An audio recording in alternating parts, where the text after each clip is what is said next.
Hello, everyone, and welcome. It is the Our Turf Football Podcast. I am Dana OG.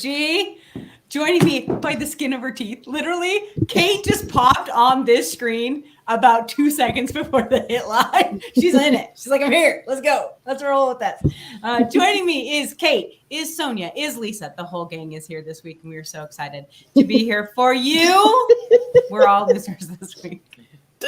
All of us. All of us. Losers. Oh my goodness. It's true. It is true. But I was kind of a winner this last week because I got to spend a week in London. It was very fun. The NFL crowd was fantastic there, and we had a great time getting together with a huge group of UK NFL fans, and I really enjoyed it. So that made this week just a little bit better for me. But Lisa, you know what's sad about London? They don't besides just losing? They don't have to a team that hasn't won a game all year? What else? They don't have cheesesteaks, Lisa. Oh, they don't have cheesesteaks. They need a donkey's.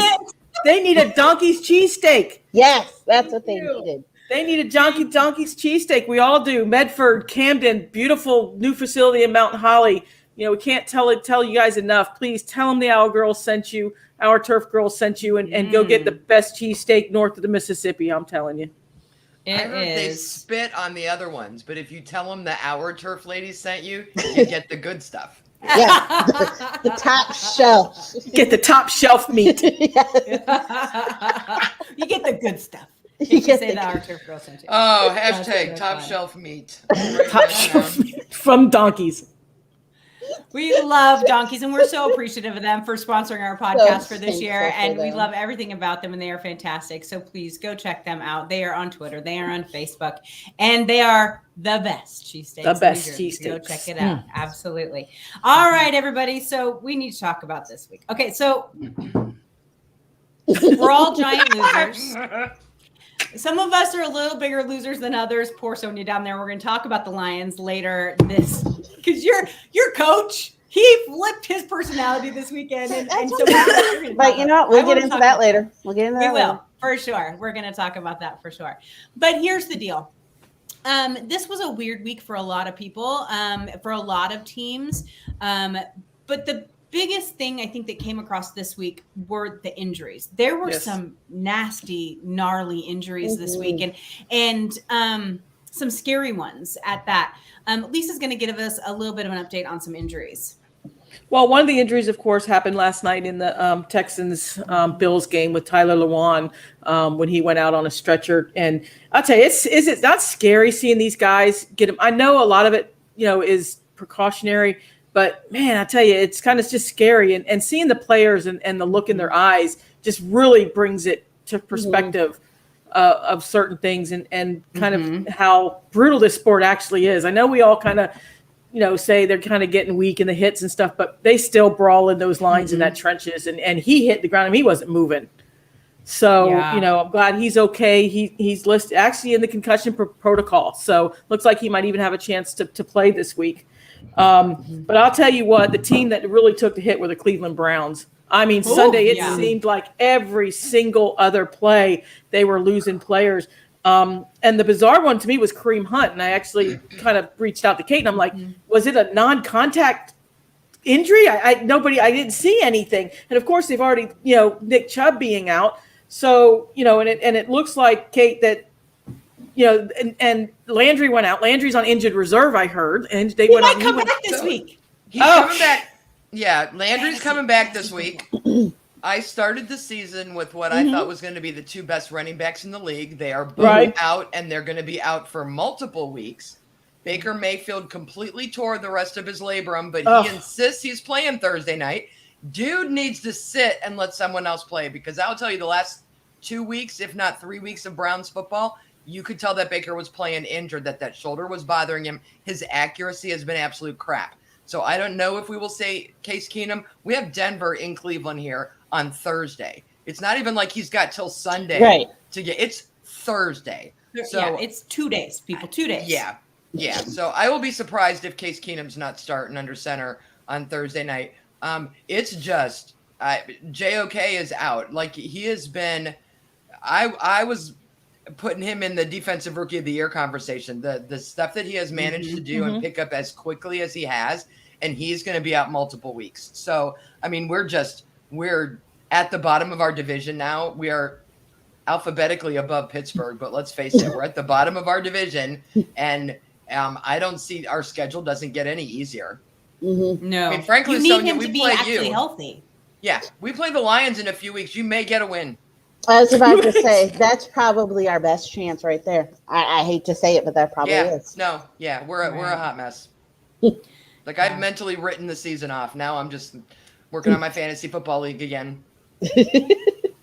But I mean, when you go through it, and you, like you said, you're watching the teams go through it, and then you watch Dallas Cowboys. Dak ended up on the injury list this week with a strained hamstring. I mean, a strained quad. And it's I always laugh with Dak. He's straining everything. He's by the end of the season, he's going to have every muscle strained in his body. I mean, we started off with the shoulder strain. Now we're in a quad strain. So it's amazing how it kind of just goes from one team to another, where it just kind of hits all at once. So, I kind of like the Chicago Bears with Bush, he's on injured reserve list. They lost their safeties. Cornerbacks, the Saints, let me get to the Saints list because they had a huge loss in their secondary this week, which could, and we got a trade deadline in less than 2 weeks. Already. Right? It's crazy. Right? Yeah. Season flies by.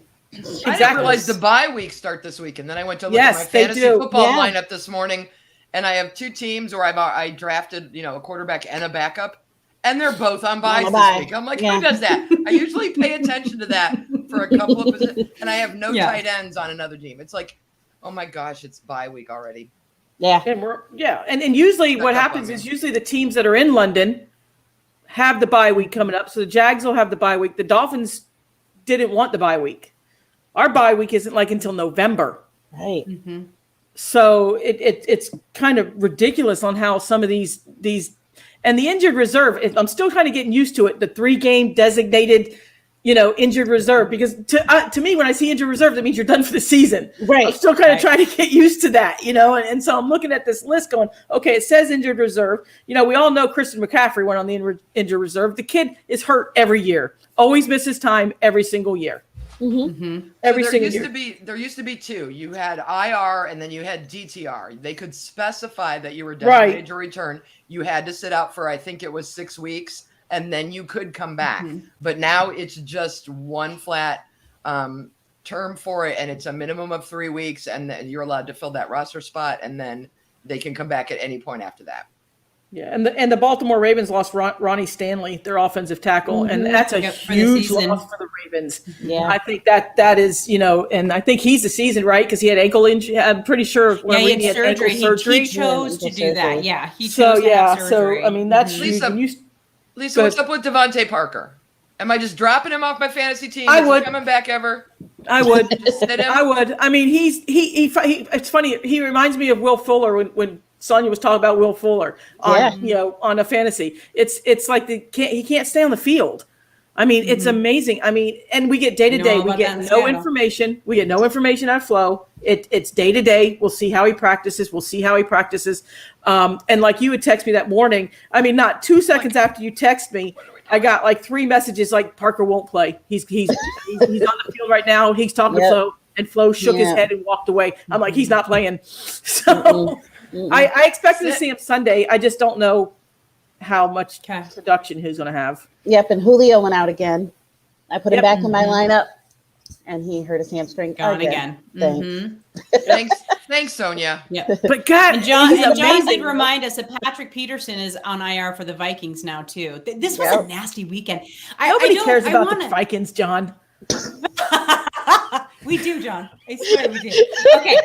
I do want to say one thing though. We had the scary situation in the Sunday Night Football game with Darrell Taylor from the Seahawks being hit, both teams surrounding him. They sent him to the hospital. It was a neck injury. Yes. I have to tell you though, that there are some injuries that sit different with fans. Mm-hmm. And this was one of them. I was in the stands at the Seattle Cowboys game when Ricardo Lockett broke his neck and has never played another down of football. I was in that stadium and it was freaking Morgan there. It was so quiet. It was amazing. The other was then we have lost 2 players who were, career players with Seattle.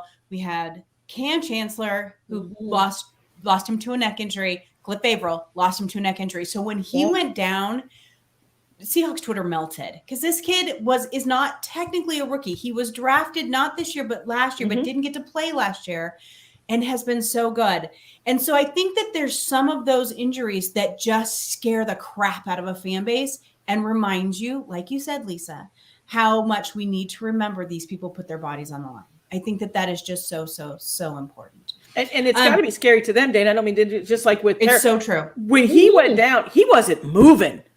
At least I did see, everybody was in the stands and you got to thank social media for that. Cause everybody has their binoculars and they're like, oh, I saw him move his arms. And did that because when you're watching national TV, like if social wasn't me there, they had so many commercials. I couldn't see what was going on. I mean, it was like they just decided, well, let's put every commercial in the world. So I was getting no information on Darren Taylor at all, except for Twitter. I'm like, thank goodness people were at the game. We're saying that. And then it turns out, just like with Luan, it's just as precautionary, which thank God, because it's like, you see that. And like you said, I've only been in the stadium one time when that's happened. Isn't that funny? I've been going to Dolphin games for over 30 years and it would happen to Brian Cox early, but I could see him moving. So I couldn't imagine being in a stadium when you see nothing. Yeah, it was very scary. Well, here's the thing. I will tell you, there's been a lot of really snake bit teams this year with injuries. I think we can't ignore the Denver Broncos, who just get gutted this year. Every time you turn around, they're losing somebody. We have so many teams. Cleveland is one of them. There's been a lot of teams that just every week they lose someone for the season. It's like clockwork. And this is where you really start to see the importance of those injuries and how they kind of pile up on certain teams more than others. It's something that we as fans, it automatically changes, much like Kate was saying, changes your expectation of the season, doesn't it? Because it's completely out of your control. It's out of the player's control. There's nothing that can be done. So you just have to kind of adjust to that. Denver Broncos, 25 people on the injured reserve. On injured list today. 25 people. They're bit. 25 players. How many of us remember this? Jesus. Joe Theismann. I'm glad I missed that one. I saw that. Seriously, and you remember they kept showing it over and over and over. Right. You couldn't not see it if you were watching TV. There was now they give you a warning and they're like, look away from the screen. But remember, was it Kathy Lee Crosby who was his girlfriend at the time? And they kept showing her and they kept showing him. Then they show her and they show him. They show her. And for those people who are too young to remember that, I will tell you though, but when The Blind Side came out, I'm sitting in the theater, the movie The Blind Side with Sandra Bullock about Michael Orr, right? So I'm sitting there in the theater and she's like, sometimes football does this and you see it. And I'm like, nope. I was like down, like my head is down. And my son's looking at me. He's like, what is wrong with you? I'm like, it's Joe Theismann. It's Joe Theismann. But hey, don't watch. Don't look. You knew it from the beginning. Look away. It was just so bad. It was so bad. Yes, it was so bad. All right. So let's go ahead and move on. Injury. Lisa, did you have anything else on injuries? No, I'm good. I just, like I said, the list is really long. And like I said, some teams are going to be getting some players back. Like Kate said, hopefully Landry will come back for you. I just think Mayfield should sit. I just give at least another week. It's too important. You could just really, because frankly, he risks being out for the entire rest of the season. This is a game and never healing properly. And completely agreed. It's not his throwing arm. So I think that's why he's gone as long as he has. But you can see, again, with how his accuracy has suffered, that his balance is off. Right. You know what I mean? And that he's compensating for that. You can play hurt. You should not play injured. You do more damage to your team when you play injured. This isn't about manning up and getting through it. You're not helping anybody if you're playing like that. Take a week, get healthy. Case Keenum can handle Denver. They have more injuries than we do. Case Keenum can handle Denver. It'll be fine. And it's like an 8:20 kickoff. The entire stadium will be filled with people who have been tailgating since 7 a.m. It'll be fine. Because that's when we start fine. It'll be fine. Just take a break. All right. So we're going to move on to fantasy football. I wanted to do a little fantasy football update. Y'all are lucky I forgot my crown in the other room. I'm just telling you right now. Somebody's tied for first this one in our Turf Fantasy Football League. Somebody's a two-time champ. Anyways, go ahead. You were saying? I am a two-time champion. Oh, I think that says I won. Right? Oh, you won. That's right. Last year. Yeah. So, but I want to do, because these injuries feed right into this with fantasy football. And I know that we do it for fun. The Our Turf girls, we all do it for fun. We have a great time. We like to give each other a lot of crap about it. But there's a lot of money riding on all of this stuff. And I hate that aspect of football. I'm not going to lie. I'm not really enjoying the whole betting part, but I know the people love it. So cool. Good for you. But let's do a little update, because fantasy football, we got spun a little this year. Everyone who was supposedly going to do so well hasn't necessarily been doing super well, that sort of thing. So Kate, we split it up between you and I, sister. We split these up. So Kate's going to do quarterbacks, tight ends, wide receivers, and kickers. We're just going to talk about the players who are doing really well and maybe who you want to go pick up on your team. And I'm going to tell you who these idiots left sitting on the bench that I went and stole. I'm going to tell you about that in a minute. And then I'm going to talk about running back and defenses and defensive players, because they're the best. So, Kate, you go first. How are the quarterbacks doing this year? So, it surprised me when I actually pulled up the rankings to see that Pat Mahomes is actually second in total points so far this year, because they've not been doing well in Kansas City. And I think he's thrown more interceptions. You okay over there? Yeah, I got something in my throat. Yeah, Josh Allen is sitting at the top, so you've got your top three. If you're using the standard ESPN scoring and all that kind of stuff, which is what I did when I was looking at it, is, Josh Allen, Pat Mahomes, Kyler Murray, no surprise. I was surprised at Lamar Jackson being doing as well, because he's been throwing so much more and getting a lot of yards. Obviously Tom Brady, but Justin Herbert has done a nice job. None of these guys are going to be available in a league, but if you're desperate for somebody, you might be able to get a hold of Matt Stafford at this point, or even Jalen Hurts. The Eagles are not doing well, but he's still putting up some fantasy points. It helps that he's a little desperate and he's running in touchdowns on his own, because he gets 6 points for those. So that has helped him the last couple of weeks, but he's not a bad option if you're looking for something, for the bye. This is also even a good time for a player like that to look at someone else's roster in your league, and maybe he's the second QB they have on their bench and they might be willing to trade you for him. So that's the quarterback picture is pretty much where I expected it to be, as far as like the top five. Aaron Rodgers is up there, Tom Brady's up there. I was just mostly surprised that Mahomes' numbers are as good as they are from a fantasy perspective, because they're not translating to wins on the field this year. Absolutely. I got in a pickle this week because I have Russell Wilson, who is on IR. They say 6 to 8 weeks. He's going to be back by Green Bay. I'm just telling you right now, he's going to be back by Green Bay. So my backup is Kirk Cousins, who then turns around and has a bye week this week. I'm like, wow, shit, I'm not getting rid of either one of them. So I had to go pick up a third quarterback this week, and I'll hold on to him for literally the 1 week, and it's going to suck. But I'll probably lose this week, but that's okay. That's what happens to everybody in the first round of buys. So, all right, what about tight ends? This is where my story comes into play. Go ahead. Go ahead. Do you want me to do tight ends now? Yeah, okay, let me tell you my story first. Okay, so I'm sitting there. I picked up Kyle Pitts because everyone was hyped about Kyle Pitts and he was going to do so good. And I wrote it down on my sticky note when we had Liz Loza, and she said, pick up Kyle Pitts because Eckler was already gone by the time I got to tight end. So I picked him up, and so I picked him up, and I picked up Higbee or whoever the hell the Rams tight end, who was terrible. But anyway, so I picked him up, and I was just so sick of Pitts was getting no points because they're not throwing the ball because they're just a disaster in Atlanta. And so I was like, I'm getting rid of Higbee because he's only getting like 2 points. And so I go to look to see who's available. You know who was available in our league? In our turf league?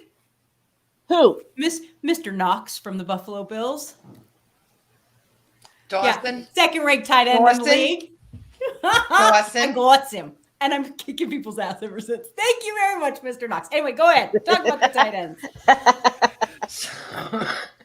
So obviously Travis Kelce and Mark Andrews were who we thought were going to be, two of the big producers for tight end.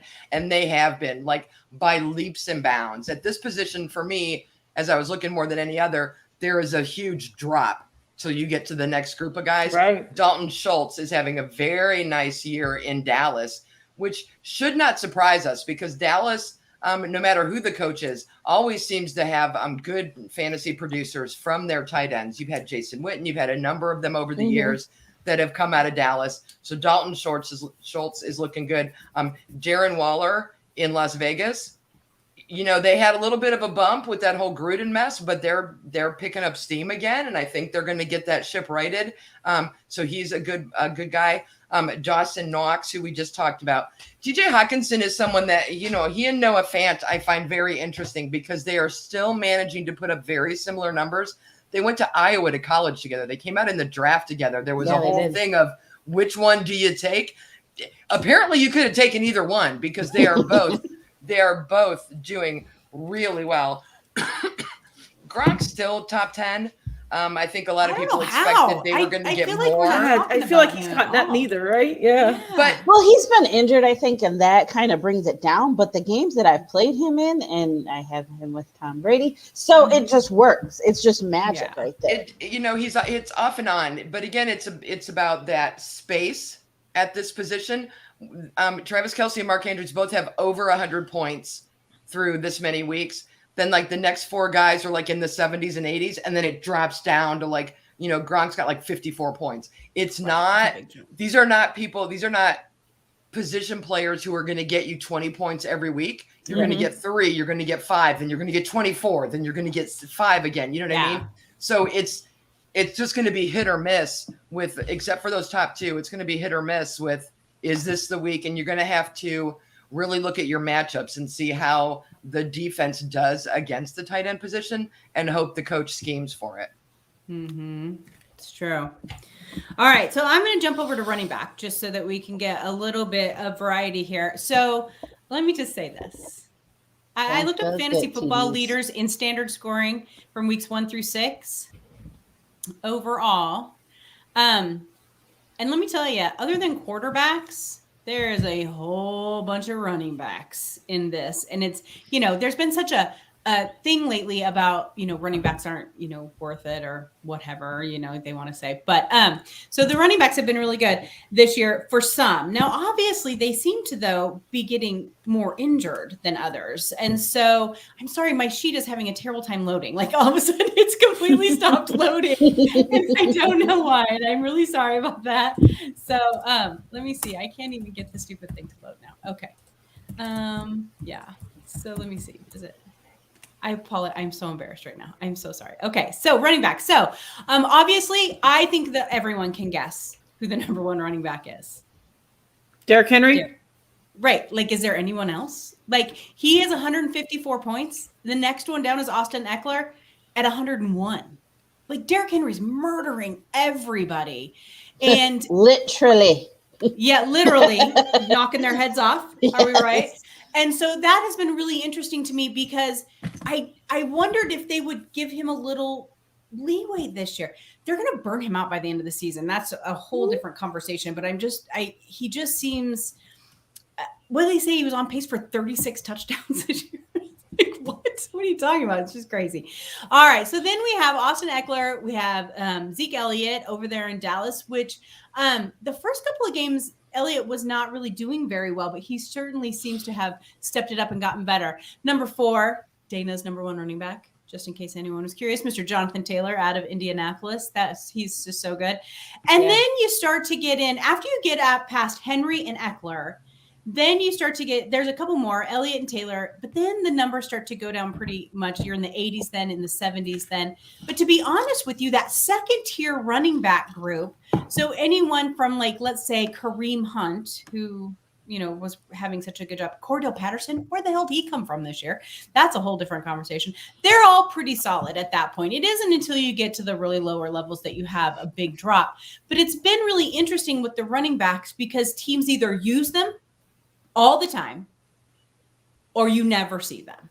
And so unless you have kind of some of those upper tier running backs, you're going to get about the same no matter what player you're getting. So to those of you out there who have Derrick Henry, God bless you. Cheers to you, people. Cheers to you. He's killing everybody. Man. I know. Yikes. It's crazy. All right. What about wide receivers, Kate? Well, I would just like to throw in that I picked up Eckler in every one of my leagues thanks to Liz, and I've been mostly happy with that choice. So Shout out, Liz. Derrick Henry Not can fair. have him. Not fair. Well, and my problem is, I don't know if you guys get this, and probably the Derrick Henry. Like for the first 4 weeks, every trade request that I got involved Eckler, and I'm like in the chat room going, "Stop!" Because if I see him, I'm not even evaluating it. I'm not looking. You're not getting the only piece of beautifulness I have on my team. Like that's just the rock of my teams. You're not getting him. So people must think I'm crazy. He said it wasn't him. Chris Kidd says it wasn't him. Actually, he probably is the only one who didn't offer me something. So let's talk wide receivers.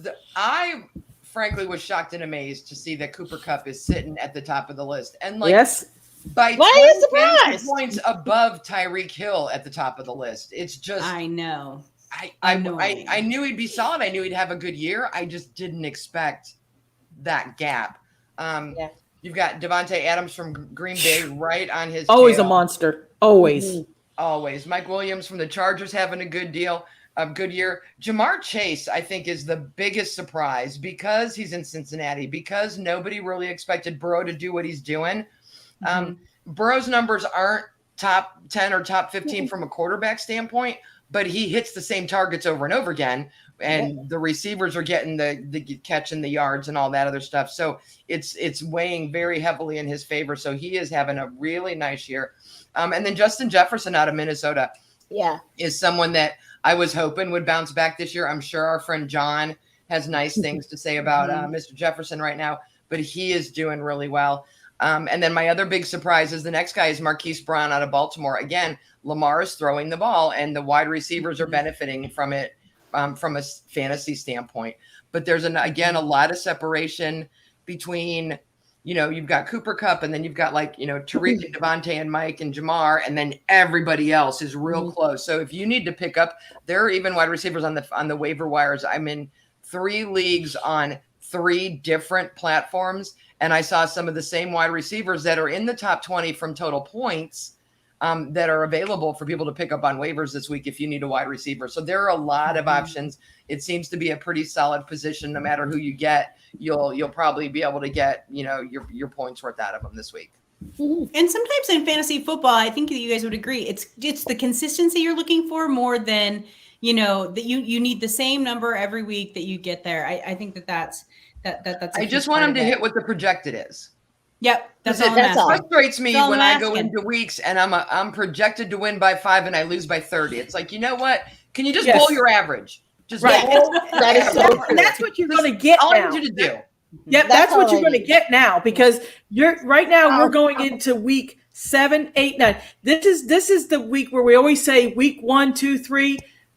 We're kind of seeing where we are. 4, 5, 6. Starting to get our identities, okay? Some of the teams starting to split away. Some of the teams starting to drop back. Now, these weeks are going to be your weird damn weeks. It's going to be the week now where the Jets will beat the Titans, then the Titans come back and beat the Bills, and this is where we are right now. This is that mid-season week where any given Sunday now, it's going to be all about matchups now. It is true. It's absolutely true. All right, so the next little section we want to talk about is about defense in fantasy football. I'm real pissed. I'm not going to lie, because I picked up Tampa Bay because Tampa Bay is supposed to be so good and everyone was all about Tampa Bay. You know where Tampa Bay is listed? 9th. Oh. Sucks. I hate them. I'm so mad at Tampa Bay. All right. So the number one, according to Fantasy Pros, is Buffalo Bills. But I'm going to tell you, you look at these numbers until you get down to about 10, they're all pretty close, but the Buffalo Bills are killing everyone at 72 points. Then you have the Cardinals, the Cowboys, the Saints, the Colts. The Colts, people. Go pick up the Colts defense. I know, it's bizarre. Number 6, Chicago Bears. The Bears. Go pick up Chicago Bears defense. But there is a 30-point difference between the Colts and the Bills. I mean, the Bills are just sitting up there so high. And so I think that is that if you were lucky enough to pick up the Bills. And I don't know, they were projected to do well, but I don't think that they were like in the top 3 when they were talking about rankings at the beginning of the season. Right.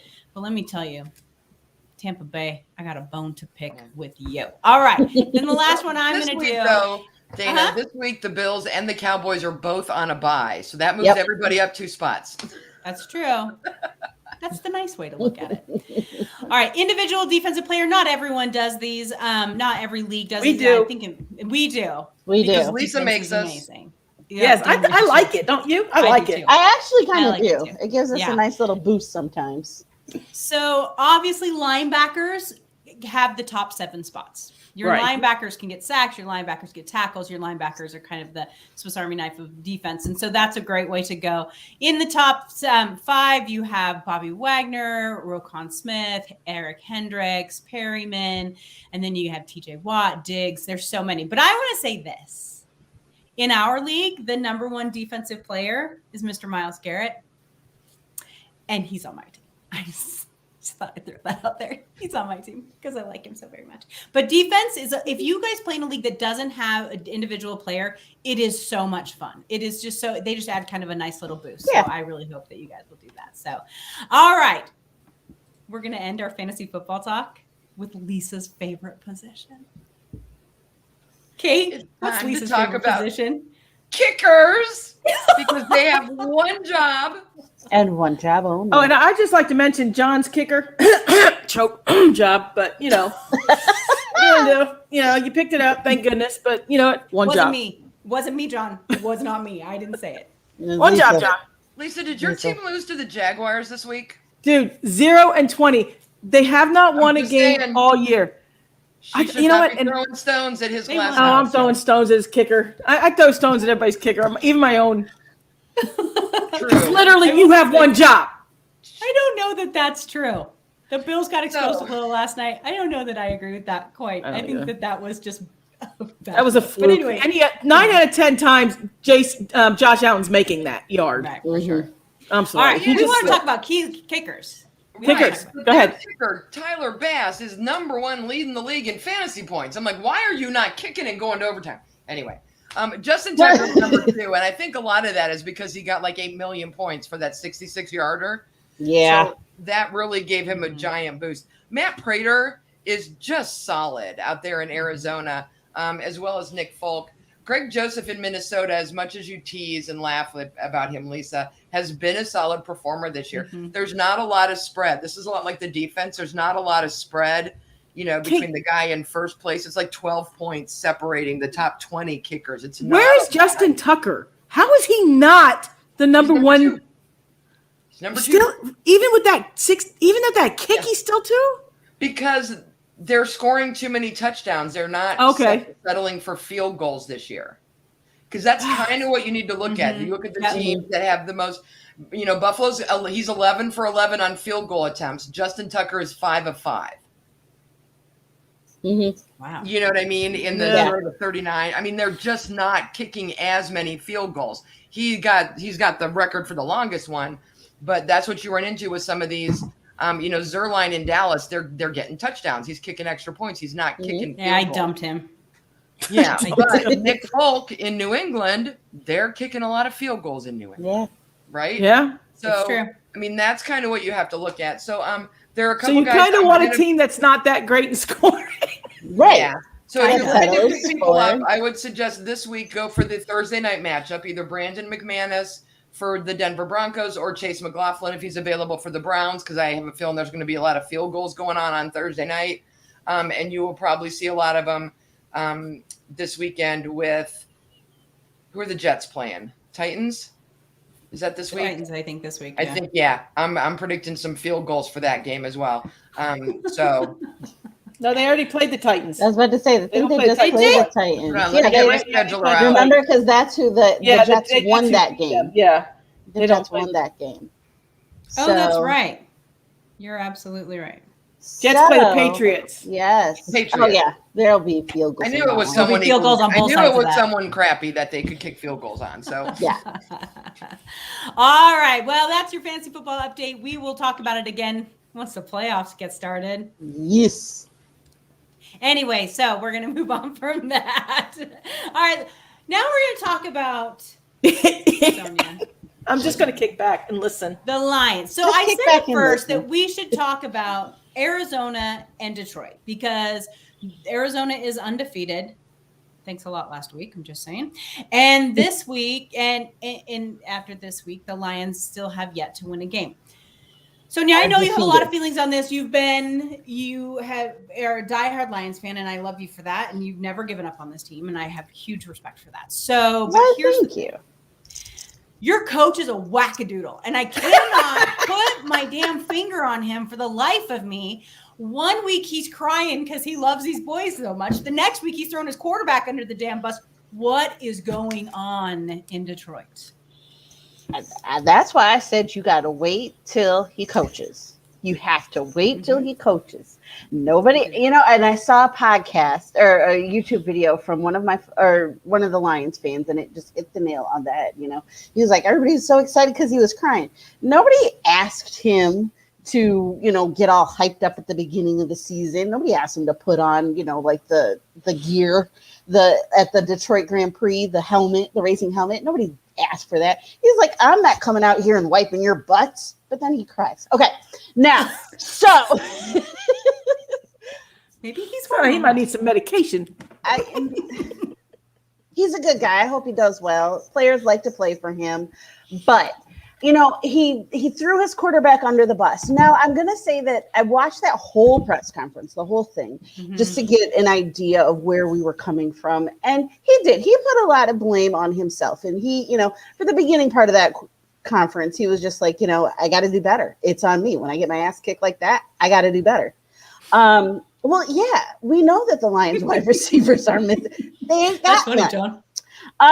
But yeah, no. So I saw that, but then you can only say that, I guess, so much. And then Did he really put Goff under the bus? Kinda, but he does kind of have to step it up a little bit. I mean, not throwing to the sticks on third down, 4th and 1, just throwing it away. What? No, come on.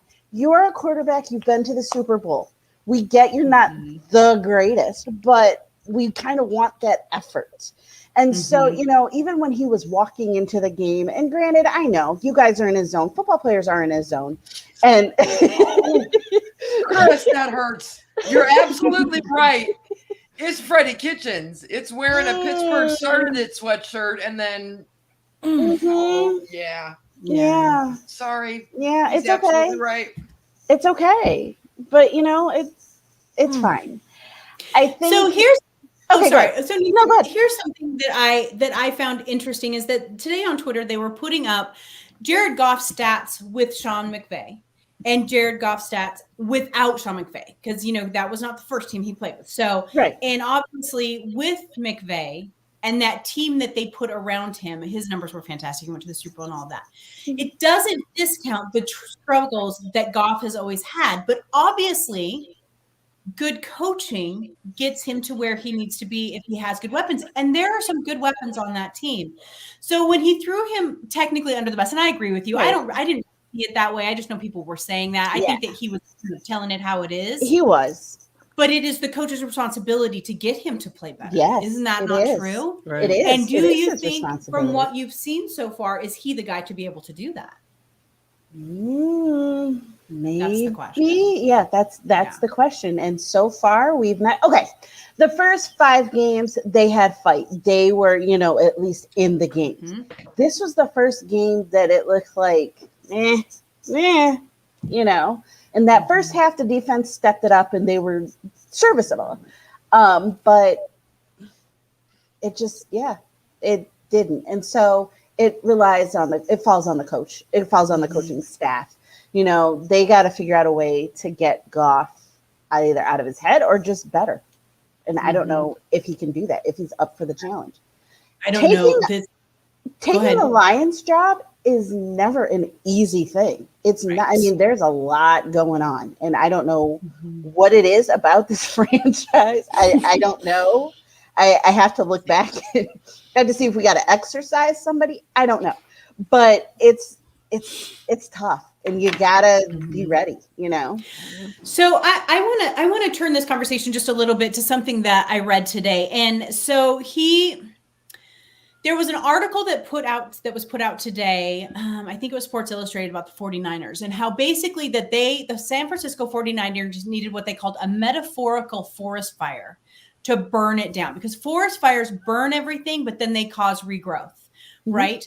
The three of you, there was a lot of similarities of what people are thinking about Seattle right now in that San Francisco. There's some question marks there. I don't think they're quite to that spot yet. We have to give it.